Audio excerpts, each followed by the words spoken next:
Ricky knew he didn't have to explain in redundancy that he wasn't bad. Kids were amazing at telling the difference. He'd never had a problem with kids in the past. It was always adults whose minds were messed up. Ricky realized he had trailed off in thought when the girl asked him a question. "What's your friend's name?" "The rat on your shoulder." Ricky mentally slapped himself. She, of course, could see the rat. "His name is Mortimer. He's a good rat." Mortimer swelled up a little in pride in between sniffing the air and keeping an eye out. "Did he die or something?" Ricky thought for a second and responded, "No, he isn't dead. It's hard to explain. He's my friend, though. Most people can't see him." "Oh," the girl responded. "He's like an imaginary friend." "Ha," Ricky responded, astonished that this conversation was going so casually. "Yes, pretty much exactly like an imaginary friend." Mortimer seemed to think for a second to himself if he believed that this was an insult or not, then decided in a lot of ways it was an accurate statement. The girl asked, "How do I get my own?" Ricky thought for a second and responded, "Well, they sort of choose you. You only need to have an open mind and a spirit that is true to yourself. And you never know." She seemed to understand exactly what that meant, and she thanked him and skipped away. He mumbled to Mortimer, "She's gonna be trouble, eh?" He silently nodded back. Ricky thought about reinforcing the fence so she couldn't get back in, but he figured she could probably find a ton of ways in if she wanted to. She was pretty tiny after all. Kids could get into anything. It was time for Ricky to start helping patrol. Maybe he would find something fresh to eat. Ricky headed south to see what there was to see. Before long, he came across a wheelbarrow. It had ridiculously oversized tires, which made it easy going over the terrain and could fit a lot of things inside. Ricky didn't know what he wanted yet, but he knew he could fit nearly anything in this. Walking around through everyone's backyards, Ricky felt the weight of the shotgun reminding him that it was there. It didn't need to be shifted around, thankfully, but it made Ricky think he needed some kind of steel tool of some sort. Ricky had been avoiding nearly all the main roads up to this point, sneaking through blocks and blocks of people's backyards. He thought maybe it was time to stop doing that. If the people weren't really bad, and he didn't have to worry about snipers, maybe it was okay for him to start doing some road work. He'd had this plan for a few days now in his head, and it was finally time to get it to work.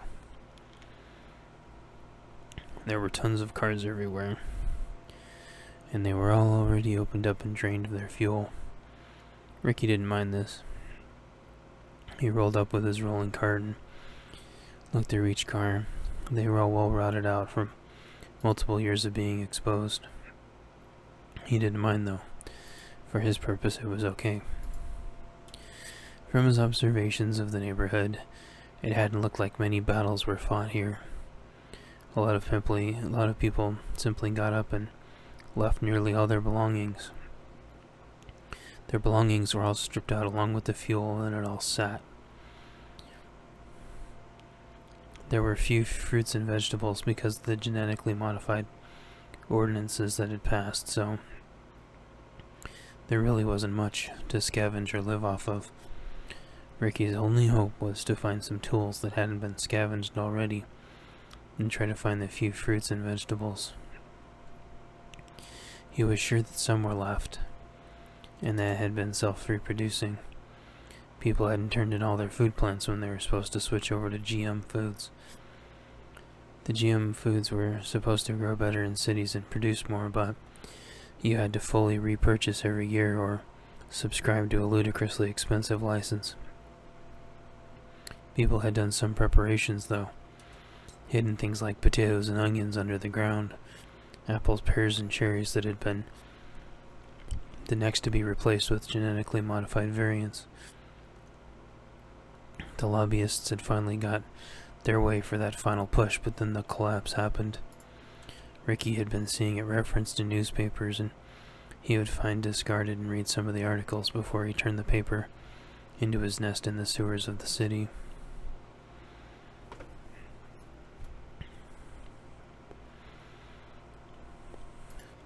As Ricky went from car to car looking for tools, he thought about how he had originally wanted to live in one of the many bomb shelters around the city.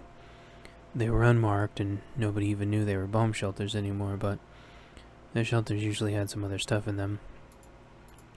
It had been illegal to plan or prepare for nuclear war in the state, so the bomb shelters had to get masked, and most people forgot. Nobody was re-explained, reintroduced. Nuclear war never happened the first or second time, and the bunkers kept getting ignored. Ricky always dreamed about grabbing one, but never could until he found that one that he'd escaped out of. That counted for at least one person that hadn't forgot about them, Ricky figured. So now here he was, going through cars and trucks looking for tools. All of the obvious worker vans had already been raided and cleaned out. Every time Ricky was done searching a vehicle, he would pop it into neutral and shove it into the road. Head it towards the intersection, put the emergency brake on, close the doors, hood and back. He was plenty strong, and pushing the smaller cars took virtually no effort for him. All of the trucks were left where they were at, but all of their components closed when he was done. This way he could easily tell what he'd sorted through. In a few hours of doing this, he found a claw hammer, a crowbar, tons of obligatory baseball bats, heavy-duty bolt cutters, and a couple different trucker tools. One was sort of a pickaxe with a heavy-duty hook on the other side, and then the other one was similar to a crowbar with some multi-tools and was partially bladed. After Ricky barricaded each intersection in a square radius around his block and went through many cars and trucks, then he started heading back to take his tools to the house he was hiding in. On his way back, he remembered that there had been a big steel box on the back of a truck he hadn't been able to get into. Ricky popped it open with the bolt cutters and pry bar and was saddened to not see anything inside but useless power tools. None of the bigger tools were air or battery operated, so he figured they weren't any good to him. Ricky wasn't super good with tools anyway. There was a small toolbox in it. Ricky opened it and it had some tiny ratchets and wrenches in it. Ricky took the toolbox and closed the lid and left the rest there. Maybe someone else would find use for them, like the people that lived nearby. There was another car with a steel locked box under the seat. He remembered which one it was, and he used the bolt cutters from a few different angles until he popped the cables off. The box definitely had something in it that weighed at least a few pounds, so the entire box went with. He would get it open later. Ricky felt done for a while and was hungry.